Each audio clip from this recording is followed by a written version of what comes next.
குருவாழ்க குருவே துணை குரு அடி போற்றி. ஸ்ரீ பாலசுப்பிரமணியர் அருளால் நேயர்கள், அன்பர்கள், ஜோதிட அன்பர்கள், ஆன்மீக அன்பர்கள் அனைவருக்கும் அன்பான வணக்கங்கள். நான் உங்கள் வாழ்க வளமுடன் ஜோதிடர் ஸ்ரீ குரு சுந்தரவடிவேல். இப்போ பார்த்தீங்கன்னா 2025 ஆங்கில புத்தாண்டு பலன்கள் எப்படி இருக்குது, இதில் குறிப்பாக உங்களுடைய ராசிக்கு எப்படி இருக்குது அப்படிங்கிறதை பற்றி, கன்னிராசியை பற்றி முழுமையாக பார்க்க இருக்கோம். அந்த வகையில் இப்போ என்னென்ன செய்யலாம், இந்த வருடத்தில் எது சார்ந்த முயற்சிகள் கைகூடும், ஆமாம், அது மட்டும் இல்லாமல் என்ன விதமான வழிபாடுகள் உகந்ததாக இருக்கும் அப்படிங்கிறதை பற்றி முழுமையாக விரிவாக நம்ம பார்க்க இருக்கிறோம். அப்படி பார்க்கையில் உங்களுடைய ராசியிலேயே இருக்கக்கூடிய கேது பகவான் பார்த்தீங்கன்னா இந்த வருடம் பயிற்சி ஆகிறார். 3 விதமான கிரக பயிற்சிகள் இருக்குது. ராகு கேது பயிற்சி, குரு பயிற்சி, சனி பயிற்சி அப்படின்னு 3 விதமான கிரகங்களின் பயிற்சிகள் இந்த வருடத்தில் இருக்குது. இந்த பயிற்சிகளால் என்னென்ன விதமான பலன்களை நீங்கள் அனுபவிக்க இருக்கிறீங்க அப்படிங்கிறதை பற்றி முழுமையாக விரிவாக நம்ம பார்க்குறோம். அந்த வகையில் பார்க்கையில் இப்போ உங்களுடைய ராசியிலே இருக்கக்கூடிய கேது 12ஆம் இடத்துக்கு பயிற்சி ஆகிறாரு. 7ஆம் இடத்துல இருக்கக்கூடிய ராகு பார்த்தீங்கன்னாக்க உங்களுடைய ராசியிலிருந்து 6ஆம் இடத்திற்கு அவர் பயிற்சி ஆகிறார். அப்போ 6, 12ஆம் இடங்களில் ராகு கேதுன்னு சொல்லக்கூடிய பாம்பு கிரகங்கள் இருக்கிறது அப்படிங்கிறது மிகப்பெரிய சிறப்பு. ஆமாம், 6ஆம் இடத்தில் இருக்க ராகுவால் உங்களுக்கு வரக்கூடிய எதிரிகள், தொந்தரவுகள், வீண் விவாதங்கள், ஆமாம், எல்லாமே தடைகள் அனைத்துமே தகர்த்தடியப்பட போகிறது இந்த வருஷத்தில். 12ஆம் இடத்தில் இருக்கக்கூடிய கேது பகவானால் உங்களுக்கு ஆன்மீக சிந்தனை, அறிவு மேலோங்கக்கூடிய ஒரு நிலை, அது மட்டும் இல்லாமல் இயற்கையோடு ஒத்து வாழக்கூடிய ஒரு அமைப்பு அப்படின்னு சொல்லி நிறைய விஷயங்களை 12ஆம் இடத்துல கொடுக்க போகிறாரு. ஸோ வெளிநாடு வெளியூர் யோகத்தையும் கொடுக்குறாங்க சேர்த்து. அப்போ வெளிநாடு வெளியூர் போகணும்னு திட்டமிட்டவங்களாம் தாராளமாக இந்த காலத்தை பயன்படுத்தி போயிட்டு வரலாம் அப்படிங்கிற ஒரு அமைப்பு அப்படிங்கிறது இருக்குது. ஆமாம், அப்போ இந்த காலகட்டம் அப்படிங்கிறது பார்த்தீங்கன்னா உங்களுக்கு ரொம்ப சாதகமான அமைப்பு இருக்குது. 6ஆம் இடத்து ராகு அப்படிங்கிறது பார்த்தீங்கன்னாக்க வேலை இல்லாதவர்களுக்கு வேலை, பல்வேறு விதமான வேலை வாய்ப்புகளை, தொழில் வாய்ப்புகளை அவர் கொடுக்க இருக்கிறார். ஆமாம், தாராளமாக நீங்கள் பயன்படுத்திக்கலாம். நீண்ட நாளாக வேலை தேடிக்கிட்டு இருக்கேன், வேலை கிடைக்கலன்னு அலைஞ்சவங்களுக்கெல்லாம் வேலை கிடைக்கக்கூடிய ஒரு நல்ல காலகட்டம் அப்படிங்கிறது தொடங்கியிருக்கு. அடுத்து பாருங்கள், 7ஆம் இடத்துல சனி பகவான் பயிற்சி ஆகிறார். உங்கள் ராசியிலிருந்து 7ஆம் இடத்துல சனி பகவான் பயிற்சி ஆகிறார். அங்கேருந்து சமசப்தமாக சனி பகவான் உங்கள் ராசியே பார்க்குறார். உங்களுடைய ராசிக்கு சனி பகவான் அப்படிங்கிறவர் எப்பேற்பட்டவராக இருக்கிறார் அப்படின்னா பார்த்தீங்கன்னாக்க, ஸோ நட்புடன் தான் இருக்கிறார், நட்பு பெற்றவராக தான் இருக்கிறாரு. அவர் 7ஆம் இடத்துலேருந்து பார்க்குறது மட்டும் இல்லாமல் அவரோட பார்வை ஒரு பக்கம் உங்களை வேலை, தொழில், வருமானம் சார்ந்து ஓட வைக்குது. ஆமாம், உங்கள் தொழில் சார்ந்த யுக்திகளை உங்களை அறிய வைக்கிறது, புது புது தொழில் அறிமுகங்களை கொடுக்கறது, இப்படிப்பட்ட பல்வேறு விஷயங்களை இந்த காலகட்டத்தில் உங்களுக்கு கிடைக்கக்கூடிய நல்ல வாய்ப்புகளாக இருக்குது. முழுக்க சனி பகவான் என்பவர் இனிமே உங்களுக்கு ரொம்ப சாதகமாக செயல்படுவார்.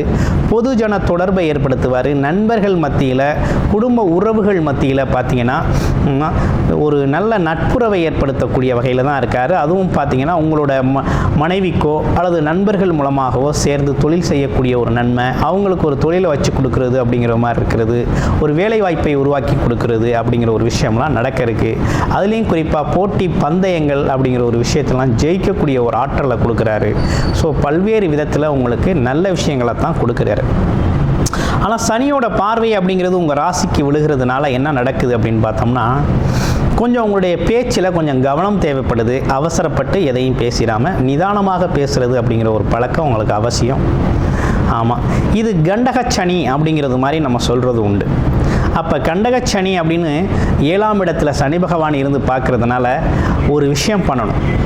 ஆமாம், சனிக்கிழமை நீங்கள் என்ன பண்ணணும்னா ஆஞ்சநேயர் கோயில் வழிபாடு அப்படிங்கிறத தொடர்ச்சியாக பண்ணிட்டு வரோம். அடுத்து குருவை பார்க்க போகிறோம். குரு பயிற்சி. குரு உங்களுடைய ராசிக்கு 10ஆம் இடத்துல வந்து அமர்ந்திருக்கிறார். 9ல் இருந்தவர் 10க்கு வந்துட்டார். ஸோ 10ஆம் இடத்துல அவர் இருக்கிறது நல்ல விஷயமா, நல்ல விஷயத்தை கொடுக்குறாரா அப்படின்னு பார்த்தோம்னா அவரோட பார்வை மட்டுமே உங்களுக்கு ஒரு பலன் அளிக்கக்கூடிய வகையில் இருக்குது. 10ஆம் இடத்துல இருந்து அவங்க 2ஆம் இடத்தை பார்க்குறார். 10ஆம் இடத்துல அமர்ந்து உங்கள் ராசிக்கு 2ஆம் இடத்தை பார்க்குறார். குடும்பஸ்தானம், தனஸ்தானம் அப்படிங்கிற ஒரு விஷயத்தை பார்க்குறார். அப்போ வேலை, தொழில், வியாபாரத்தின் மூலமாக ஒரு வருமானத்தை ஏற்படுத்தி கொடுக்குறாரு. நீண்ட நாளாக வருமானம் இல்லை, ஒரு தொழில் ஆரம்பிக்க முடியல, ஒரு நல்லதொரு வருமானம் இல்லை, நிரந்தரமாக ஒரு வேலை இல்லை, வருமானம் இல்லை அப்படிங்கிறவங்களுக்கெல்லாம் இந்த காலகட்டத்தில் நல்லதொரு வருமான வாய்ப்பை உருவாக்கி கொடுக்குறாரு. அப்போ குடும்பத்தில் மங்கள நிகழ்ச்சிகளை ஏற்படுத்துகிறாரு அப்படிங்கிற மாதிரி வருது. அப்போ குடும்பத்தில் குழந்தைங்களுக்கு காது குத்துறது, கல்யாணம் பண்ணி வைக்கிறது, ஆமாம், சுப செலவுகளை செய்கிறது அப்படிங்கிறது மாதிரி கொண்டு வர்றாரு. அப்போ பணத்தையும் கொடுக்குறாரு, சுப செலவையும் கொடுக்குறாரு. அப்போ கொண்டாட்டம் அப்படிங்கிறது மாதிரி குடும்பத்திற்கு மகிழ்ச்சியான விஷயங்களை, மகிழ்வான விஷயங்களை செய்யக்கூடிய வகையில் இந்த அமைப்பு அப்படிங்கிறது உருவாயிருக்கு. அடுத்து அவர் 4ஆம் இடத்தை பார்க்குறார். உங்களுடைய ராசியிலிருந்து அவர் பார்க்கக்கூடிய இடம் அப்படின்னு பார்த்தோம்னா 4ஆம் இடத்தை பார்க்குறார். வண்டி வாகன சுகங்களை பார்க்குறார். அப்போ வண்டி வாகன சுகங்கள் அப்படிங்கிறது எப்படி இருக்கணும்?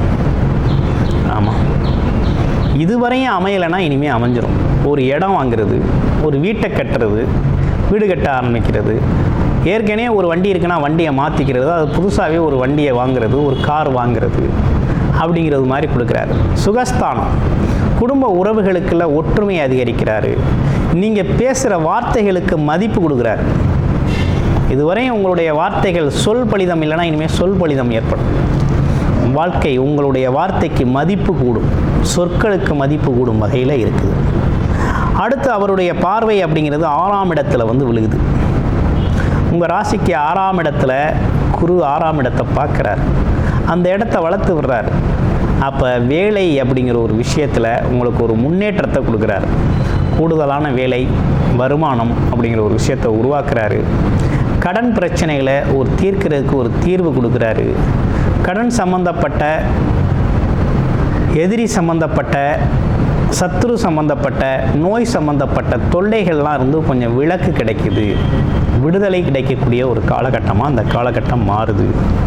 கிட்டத்தட்ட இந்த ஆங்கில புத்தாண்டு அப்படிங்கிறது கன்னிராசி நேயர்களுக்கு பார்த்தோம்னாக்க ஒரு நல்ல காலம்தான்.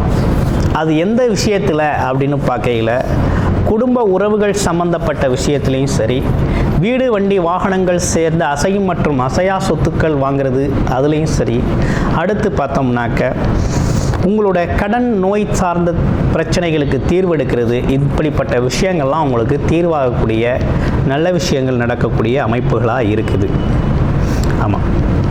ஸோ இந்த காலகட்டம் அப்படிங்கிறது உங்களுக்கு கூடுமான வரையும் நல்ல விஷயங்கள் நடக்கக்கூடிய காலகட்டம் தான். ஆமாம், இப்படி நல்ல விஷயங்கள் நடக்குது. இதில் கவனமாக இருக்க வேண்டிய இடம்னு பார்க்க போனோம்னா 12ஆம் இடத்துல கேது இருக்குது அப்படிங்கிறது கொஞ்சம் விரயம் சார்ந்த விஷயத்தை சுருக்கும். அப்போ விரயத்தை குறைக்கும் அப்படிங்கிற நல்ல அமைப்பு தான் இருக்குது. அப்போ கவனம் எங்கே இருக்கணும் அப்படின்னா 7ஆம் இடத்துல இருக்கக்கூடிய கண்டகச்சனி. ஆமாம், வண்டி வாகன பயணங்களில் கவனம் தேவை. பொது ஜன தொடர்புகளில் பேசுகிறது அப்படின்னா என்னென்னா மக்கள் தொடர்பில் தொழில் பண்ணுறது, வியாபாரம் செய்கிறவங்க, தொழில் செய்கிறவங்க, இவங்கெல்லாம் கொஞ்சம் பொறுமையும் நிதானத்தையும் கையாளணும் அப்படிங்கிறது மாதிரி இருக்குது. எதுலேயும் பிடிவாத குணம் வேண்டியதில்லை. அடுத்து பாருங்கள், 6ஆம் இடத்துல இருக்க ராகு. தேவையில்லாத வீண் வாக்குவாதங்களை தவிர்த்துக்கணும். வீணான, அதாவது எப்படின்னா நல்ல நண்பர்களோட பழக்க வழக்கத்தை மட்டும் நாடணும். ஆமாம், திடீர் பணக்காரன் ஆகிறதுக்கான சில விஷயங்களை யாராவது ஏதாவது சொல்கிறாங்கன்னா அதை அவசரப்பட்டு முதலீடுகளோ அல்லது பணத்தையோ போட்டு விரயமாக்கிடக்கூடாது. இந்த விஷயங்கள்லாம் கவனமாக இருக்கணும். ஆமாம், கெட்ட பழக்க வழக்கங்களுக்கு ஆட்கொள்வது, அது மட்டும் இல்லாமல் முதலீடுகளை ஏதாவது தவறான முதலீடுகள் செஞ்சு வருமானம் வரும்னு தவறான ஒரு புரிதல் இல்லாத ஒரு விழிப்புணர்வை கொடுத்து, புரிதல் இல்லாத ஒரு விஷயத்தை கொடுத்து அதில் முதலீடுகளை போட்டு விரயத்தை ஏற்படுத்துறது, இப்படிப்பட்ட விஷயங்கள்லாம் கூடுதல் கவனம் எடுத்துக்கணும். இதில் குறிப்பாக என்னென்னா, உங்களுடைய ஜாதகத்தில் என்ன தசாபுத்தி அமைப்புகள் இப்போ நடக்குது லக்கண அடிப்படையில் அப்படிங்கிறத பார்த்துட்டு இந்த பொது பலனை எடுத்துக்கலாம். நீங்கள் எடுத்து நீங்கள் முழுமையாக பயன்படுத்திக்கலாம். இதில் என்னென்னா, இப்போ உங்களுக்கு ரொம்ப சாதகமான தசாபுத்தி அமைப்புகள் நடக்குன்னா இப்போ சொன்ன நல்ல விஷயங்கள் அனைத்துமே நடக்க ஆரம்பிச்சிடும். உங்களுக்கு சாதகமற்ற தசாபுத்தி நடக்குது அப்படின்னா இப்போ சொன்ன கவனம் எடுத்துக்கணும்னு சொன்ன விஷயத்துலேருந்து கூடுதல் கவனம் எடுத்துக்கணும் அப்படிங்கிற ஒரு அமைப்பு அப்படிங்கிறது உருவாகுது. இப்போ நீங்கள் வழிபட வேண்டிய தெய்வம் அப்படின்னு எடுத்துக்கிட்டோம்னா அந்த வருடத்தில் ஆஞ்சநேயர் வழிபாடு அப்படிங்கிறது ரொம்ப ரொம்ப முக்கியம்.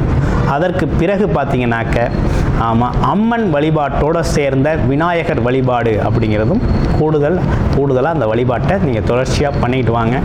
வாழ்க்கை வளமாகும்.